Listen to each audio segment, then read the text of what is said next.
On a moonlit night, in the heart of the countryside where the fog settles heavily, like an unwelcome guest, stood a grand, yet decrepit Victorian mansion, looming over the landscape with its darkened silhouette. This was where little Jake, a sprightly 7-year-old with a mop of messy hair and curious bright eyes, found himself left alone. It wasn't by choice, but rather necessity, as his mother fetched some emergency supplies. She promised she'd return soon, unaware of the reputation the house held amongst the townsfolk.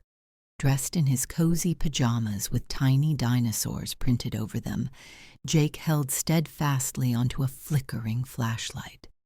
The house was a maze of wooden floors that groaned under the weight of age, cobwebs that swayed gently like ghostly curtains, and wallpaper that was half-eaten by time.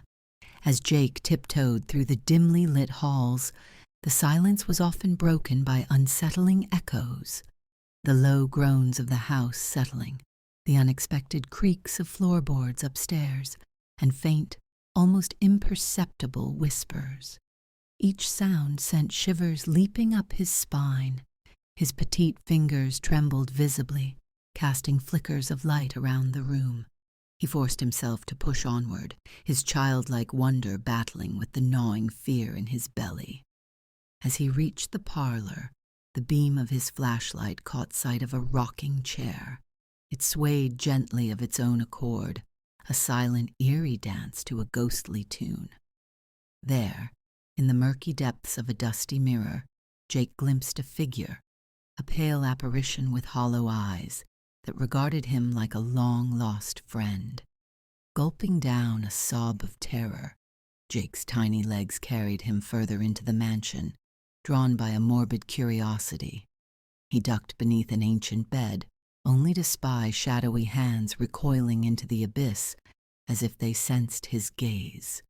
The air was thick with tension, with every flicker of candlelight casting elongated, menacing shadows that twisted and contorted across the peeling walls.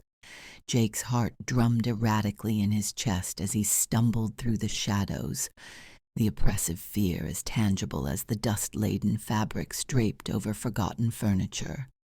In the final harrowing minutes of this nocturnal odyssey, Jake froze. A profound darkness loomed from behind, a shadowy figure taking form with a dreadful clarity. Even as his little mind screamed to move, he remained transfixed, the fear coiling tight around his chest.